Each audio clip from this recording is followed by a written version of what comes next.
Le coronavirus n'est pas le seul virus à sévir actuellement en Europe. La peste porcine africaine cause elle aussi de gros dégâts économiques. Elle se transmet du sanglier au porc domestique et n'est pas transmissible à l'homme. La Pologne est au cœur du combat. Nous avons rendez-vous avec des chasseurs polonais. Une belle rencontre, pensez-vous? Sauf que le ministère à Varsovie a stoppé net notre élan. Non, nous ne sommes pas autorisés à filmer des chasseurs polonais. Quel dommage. Le gouvernement aurait-il quelque chose à cacher? C'est un cargo qui a ramené la maladie d'Afrique en Géorgie en 2007. La peste porcine africaine, ou PPA, s'est alors répandue en Russie et en Europe de l'Est, avant d'atteindre la Pologne en 2014. Ces derniers temps, le virus menace la frontière allemande. Tomasz Zdrojewski coordonne une ONG polonaise anti-chasse.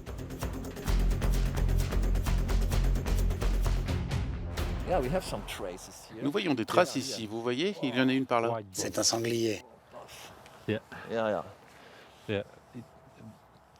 C'est là que la chasse a eu lieu il y a quelques semaines.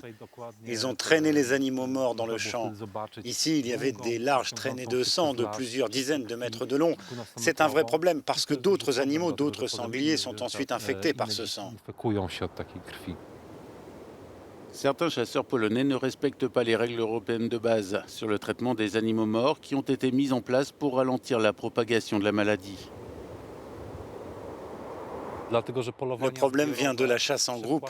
Les animaux effrayés se réfugient dans d'autres régions, ce qui a pour effet de ramener l'épidémie vers l'ouest. Beaucoup de chasses ont lieu ici, même si chasser en groupe est interdit dans cette zone tampon.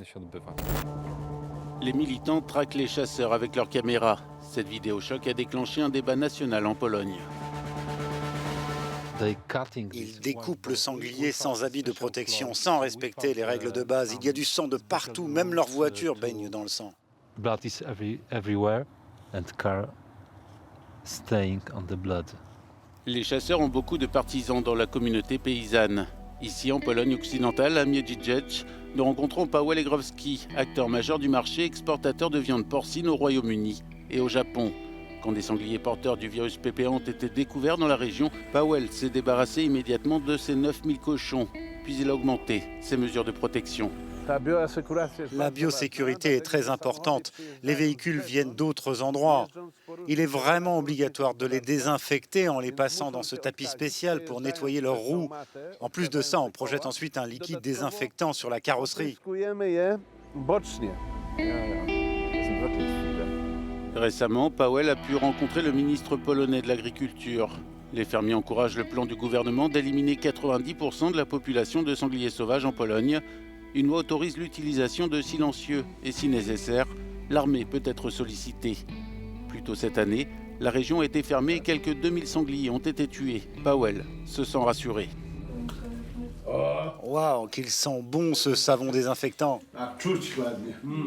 Paweł reçoit une aide d'État pour passer à un élevage porcin moins intensif. Son bétail a diminué de moitié. Il soutient l'action du gouvernement actuel et critique ses prédécesseurs.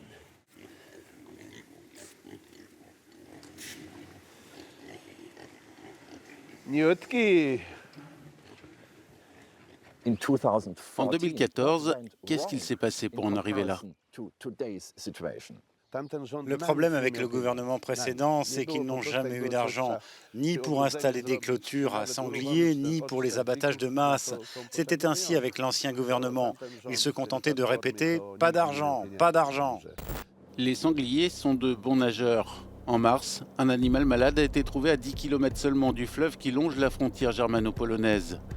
Alors, pour contenir le sanglier hors d'Allemagne, les régions frontalières ont rapidement décidé de dresser une barrière anti-sanglier, 130 km de clôture pour protéger la Saxe. Nous arrivons près de la Neisse où nous avons monté cette clôture pour empêcher la peste porcine africaine de traverser la frontière. Le temps est orageux, mais Dirk et ses collègues poursuivent leur travail. Ils savent ce qui est en jeu. Si un seul cas de peste porcine africaine est détecté sur le territoire allemand, le pays se verrait interdire l'exportation de porc vers la Chine. Les éleveurs néerlandais et danois ont peur eux aussi.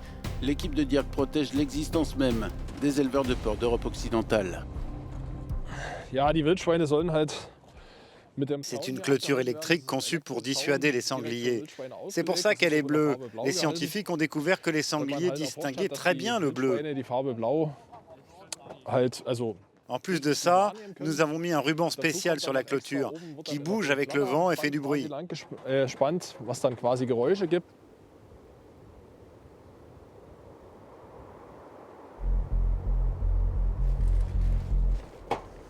Certains des plus grands chercheurs de Saxe spécialisés dans les maladies infectieuses nous accueillent dans ce laboratoire de Dresde.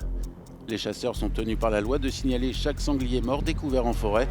Équipés d'un outil spécial, ils prélèvent des échantillons organiques et les remettent à l'équipe du docteur Peuleux et de son assistante, Mélanie Cheney. Bonjour Madame Cheney, qu'est-ce qu'on a aujourd'hui? Bonjour, aujourd'hui nous avons reçu des matières organiques de sanglier, des échantillons de prélèvement et de sang.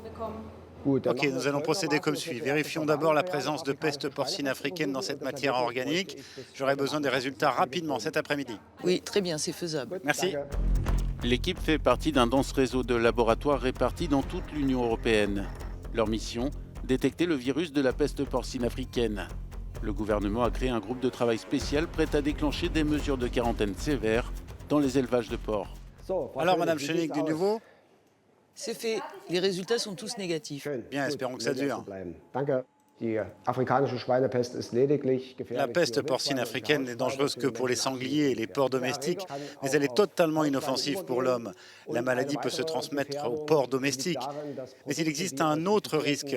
Les produits contenant de la viande de porc malade, comme les saucisses, peuvent transporter la maladie sur de longues distances. Retour à l'est de la Pologne, dans la petite ville de Gauch.